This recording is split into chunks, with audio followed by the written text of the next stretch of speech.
நான் குடியிருந்த வீட்டில் தான் வந்து சங்கர் என்ன பண்ணுவாருன்னா தன்னுடைய இந்த விபச்சாரத்தில் ஈடுபடக்கூடிய பெண்கள் எல்லாம் அழைச்சிட்டு வந்து என் வீட்டில் தான் குடி வைப்பாப்புல. நான் வந்து கிட்டத்தட்ட ஒரு 3-4-5 பொண்ணுங்களை வந்து என் வீட்டு என்னோட தான் தங்க வச்சிருந்தாரு. ஆனால் அவர் கூட்டிகிட்டு வந்து இந்த தொழிலில் ஈடுபட்ட ஒரு பொண்ணெல்லாம் என்ன பண்ணுவாங்க, 3 பேரையும் அடித்து சித்திரவதை பண்ணாங்க. தகராறு ஏற்பட்ட அந்த சமயத்தில் வந்து ஆட்டோ சங்கர் வந்து என்னுடைய வீட்டில் தான் அவரும் அவருடைய நண்பர்களோட சேர்ந்து இந்த 6 பேர் கொலை நடந்திருக்கு. அதாவது லலிதாவா இருக்கட்டும், சுடலையா இருக்கட்டும், ரவியா இருக்கட்டும், இதை தவிர்த்து வந்து அந்த மந்தவெளியை சேர்ந்த 3 பேர் கொலையா இருக்கட்டும், இந்த கொலை விஷயங்கள் ஃபுல்லாக வந்து அரசல் புரசலாக தான் வந்து சுமதிக்கு வந்து தெரிய வருது. தெரிஞ்சுக்கணும்னா அது பயந்து போய்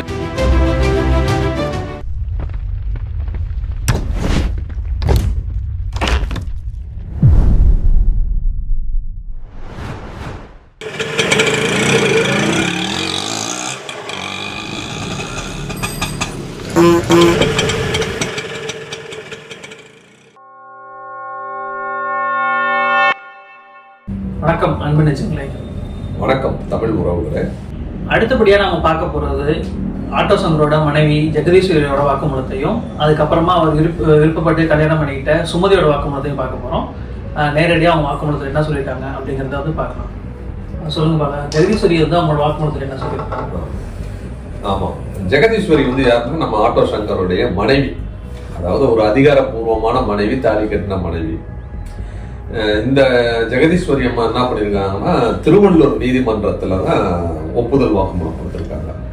அந்த ஒப்புதல் வாக்குமூலத்தில் இந்த அம்மா என்ன சொல்லியிருக்காங்கன்னா, ஆரம்பத்தில் என் வீட்டுக்காரர் சங்கர் பெயிண்ட் வேலை பார்த்துட்டு வந்தார். அதுக்கப்புறமா அந்த வேலை சரியாக அமையாதனால சாராயம் எடுத்து பிஸ்னஸ் பண்ணியிருந்தார், தொழில் பண்ணார்.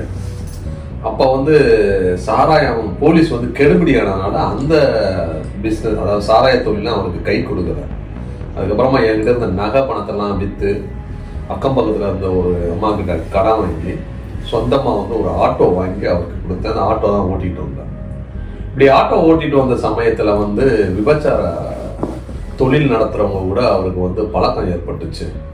அப்படி பழக்கம் ஏற்பட்டதுக்கு அப்புறமா இவர் வந்து அந்த விபச்சாரத்தில் ஈடுபடக்கூடிய பெண்கள் எல்லாம் வந்து ஆட்டோவில் அழைச்சிட்டு போயிட்டு கூட்டிகிட்டு வர்றது, அப்புறம் திரும்ப கூட்டிகிட்டு வர்றது, இந்த மாதிரியான வேலையெல்லாம் வந்து ஈடுபட்டு வந்தபோது ஒரு கட்டத்துக்கு அப்புறமா வந்து அந்த பிஸ்னஸை வந்து அவரே எடுத்து செய்ய ஆரம்பித்தார். 2-3 பெண்களை வச்சு வந்து தொழில் பண்ணார். இப்போ கலாசேத்ரா காலனி தெருவில் வந்து ஒரு தனியாக வந்து வீடு எடுத்து என் வீட்டுக்காரர் வந்து பெண்களை வச்சு விபச்சாரம் பண்ணார். அந்த விஷயம் எனக்கு தெரியும். ஏன்னா அந்த பெண்களுக்கு வந்து வீட்டு வேலை, அதாவது வீட்டு வேலைன்னா அவங்களுக்கு சமைச்சு போடுறது, துணிமணிலாம் துவைச்சு கொடுக்கறது, இந்த வேலையெல்லாம் வந்து என்னுடைய அக்கா லட்சுமி அவங்க தான் பார்த்துக்கிட்டு வந்தாங்க. சங்கரை என் வீட்டுக்காரரை பொறுத்த வரைக்கும் அவர் வந்து 6 கொலை பண்ணதா சொல்கிறாங்க. இந்த 6 கொலையுமே எனக்கு வந்து தெரியும். ஏன்னா ஒவ்வொரு கொலையும் பண்ணிட்டு வரும்போது என்னன்னா, விடிய காலில் என் வீட்டுக்கு வருவார், வந்து குளிச்சுட்டு போகும்போது இது மாதிரி நான் வந்து செஞ்சுட்டேன், அதாவது லலிதாவை நான் வந்து இப்படி கொலை பண்ணிட்டேன், சுடலையை கொலை பண்ணிட்டேன், இப்படி வந்து என்ன சொல்லுவார். அந்த விஷயம்லாம் வந்து எனக்கு தெரியும் அப்படின்னு சொல்லி தான் ஜெகதீஸ்வரி வந்து உண்மையை ஃபுல்லாக, அதாவது தன்னுடைய கணவர் சங்கர் வந்து செய்த தவறுகள் ஃபுல்லாக வந்து தெரியும் அப்படின்னு சொல்லி தான் தன்னுடைய வாக்குமூலம் கொடுத்துருக்காரு நீதிமன்றத்தில். சங்கரே சொன்னதாக சங்கர் நேரடியாக சொன்னதாக அவர் சொல்லியிருக்காங்க. ஆமாம் ஆமாம். ஜெகதீஸ்வரியோட வாக்குமூலத்துக்கு அடுத்தபடியாக முக்கியமாக இடம்பெறது சுமதியோட வாக்குமூலம். இந்த சுமதி யாருனாக்கா ஆட்டோ சங்கரையே விரும்பி கல்யாணம் பண்ணிட்டாரா எப்பயும் நம்ம பார்த்துருக்கோம். அவங்களோட வாக்குமூலத்தில் என்ன சொல்லியிருக்காங்க? ஆமாம், இந்த சுமதியும் வந்து திருவள்ளூர் நீதிமன்றத்தில் வந்து ஒப்புதல் வாக்குமூலம் கொடுத்துருக்காப்புல. இந்த சுமதி யாருன்னா ஆட்டோ சங்கர் வந்து 3வது முறையாக, அதாவது மூணாம் தரமாக கல்யாணம் பண்ணிக்கிட்ட ஒரு பெண்ணு. ஆக்சுவலாக அந்த சுமதிக்கு வந்து சொந்த பூர்வீகம் வந்து அரக்கோணம் தான். அவங்க அப்பா வந்து என்ன பண்ணுறாங்க, அவங்க அம்மா வந்து விட்டு தனியாக பிரிஞ்சதுனால வேற வழி இல்லாமல் அவங்க அம்மா என்ன பண்ணுறாங்க, சுமதி அழைச்சிட்டு இங்கே நம்ம அண்ணா தெரு, அந்த கலாசேத்ரா இது இருக்கு இல்லையா, பெரியார் திருவான்மியூரில், அங்கே இருக்கிற அண்ணா தெருவில் தான் வந்து தனியாக வந்து வசிக்கிறாங்க சுமதியோட. இப்போ சுமதியோட வசிக்கும் போது அப்போ வந்து சுமதிக்கு வந்து ஒரு 14 வயசு தான். அப்படி இருக்கும்போது இந்த உங்கள் அம்மாவுடைய நடத்தை சரியில்லாதனால அந்த ஏரியாவில் வரப்போ இருக்கும்போது சங்கரோட பழக்கம் ஏற்படுது. ஒரு கட்டத்துக்கு அப்புறமா சங்கர் என்ன பண்ணுறான், சுமதியை வந்து லவ் பண்ணி கல்யாணம் பண்ணிடலாம். கல்யாணம் பண்ணான்னு எப்படின்னா தாலி கட்டி அவளையும் வந்து பொண்டாட்டியை வச்சுருக்காங்க. ஏன்னா சுமதி வந்து சங்கருக்கு வந்து 3வது மனைவி. இந்த ஜோஷி நாயருடைய பையன் உதயகுமார், அவன் உதயகுமாருக்கு வந்து கல்யாணம் நடக்குது. அந்த கல்யாண நிகழ்ச்சியில வந்து சுமதி கலந்துக்கிறாப்புல. இப்படி சுமதி கலந்துக்கிற போது தான் வந்து சங்கர் வந்து சுமதியை வந்து 3ஆம் தரமா கல்யாணம் பண்ண விஷயம் அவனுடைய ஒய்ஃப், சங்கருடைய ஒய்ஃப் ஜெகதீஸ்வரிக்கு தெரிய வரும். இந்த ஜெகதீஸ்வரி தெரிஞ்ச உடனே என்ன பண்ணும், சங்கரோட ஒரே தகராறு. ஏற்கனவே நீ சுந்தரின்னு சொல்லிட்டு ஒரு பொண்ணை கல்யாணம் பண்ண, இப்போ சுமதின்னு சொல்லிட்டு ஒரு பொண்ணை கல்யாணம் பண்ணி அவளை வந்து தனியாக வந்து வீடு எடுத்து தங்க வச்சிருக்க அப்படின்னு சொல்லி தகராறு நடக்குது. இப்படி நடந்துட்டு இருக்கும்போது ஏன்னா வந்து ஒரு கட்டத்துக்கு அப்புறமா ஜெகதீஸ்வரி என்னன்னா இது எல்லாத்தையும் வந்து அவளுக்கு வந்து சகஜமாக ஆயிடுது அந்த அம்மாவுக்கு. ஏன்னா வந்து சங்கர் வந்து பார்க்குற பொண்ணை ஃபுல்லாக கல்யாணம் பண்ணி அவளை வந்து மனைவி ஆகிக்கிறாப்ல. அவனுக்கு மனசுக்கு எது பிடிக்குதோ அதை வந்து மனைவின்னு சொல்லி வச்சுக்கிறாங்க. இந்த 6 பேர் கொலை நடந்திருக்கு இல்லையா, இந்த கொலை நடக்கும்போது இந்த கொலை, அதாவது லலிதாவா இருக்கட்டும், சுடலையா இருக்கட்டும், ரபியா இருக்கட்டும், இதை தவிர்த்து வந்து அந்த மந்தவெளியை சேர்ந்த அந்த 3 பேர் கொலையா இருக்கட்டும், இந்த கொலை விஷயங்கள் ஃபுல்லா வந்து அரசல் புரசலா தான் வந்து சுமதிக்கு வந்து தெரிய வருது. எப்படின்னா வந்து லலிதாவை வந்து கொலை பண்ண விஷயம் எல்லினுடைய மனைவி மூலமா சுமதி வந்து தெரிஞ்சுக்கிறாப்புல. தெரிஞ்சுக்கிட்டோம்னா அது பயந்து போய் என்ன பண்ணினா சுமதி சங்கர் அம்மா குடியிருக்கிற அடையார் கெனால் ரோடு இல்லையா, அங்கே அந்த வீட்டுக்கு போய் தங்கிக்கிறாப்புல. தங்கினதுக்கு அப்புறமா சங்கர் என்ன பண்றான், அது தெரிஞ்சு போய் எதுக்கு இங்கே வந்தேன், இல்லை எனக்கு பயமா இருக்கு அப்படின்னு.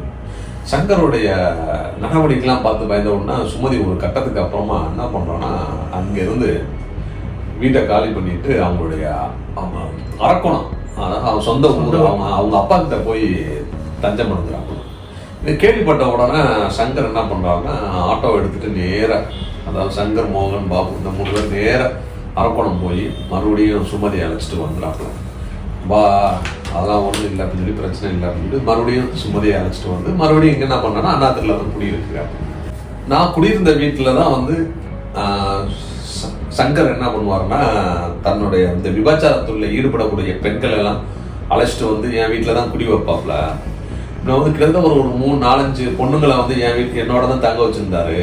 ஆனால் அவர் கூட்டிட்டு வந்து இந்த தொழிலை ஈடுபடுத்த பொண்ணெல்லாம் என்ன பண்ணுவாருன்னா அடிப்பாரு. இந்த அடி தாங்க முடியாமையே வந்து எல்லா பெண்களும் வந்து என்ன ஒரு 3 மாசம் 2 மாசம் கூட இருப்பாங்க. அதுக்கப்புறமா அந்த அடி தாங்க முடியாம திரும்ப வந்து அவங்க ஊருக்கே ஓடி போயிடுவாங்க. என் மேல வந்து கொஞ்சம் பாசமா இருந்ததுனால வந்து என்னைய வந்து அவ்வளவா தண்டிக்க மாட்டாரு. ஏன்னா வந்து கல்யாணம் தாலி கட்டி என்னை மனைவியா வச்சிருந்தாரு அப்படின்னு சொல்லிட்டு சொல்றாங்களாம். அதுக்கப்புறமா என்னன்னா இந்த லலிதா கொலை, சுடலையை கொலை பண்ண விஷயம், ரவி கொலை பண்ண விஷயம், இதெல்லாம் வந்து தெரிஞ்சு வந்ததுக்கு அப்புறமா என்ன பண்றேன்னா அரக்கோணத்துக்கு நான் வந்து எங்க அப்பா வீட்டுக்கு வந்து நான் போயிட்டேன். ஆனா வந்து அப்பவும் வந்து சங்கர் வந்து என்னை விடலை. நேராக வந்து அரக்கோணத்துக்கு வந்து என்னை சமாதானப்படுத்தி மறுபடியும் அழைச்சிட்டு வந்து தங்க வச்சிருந்தாப்புல.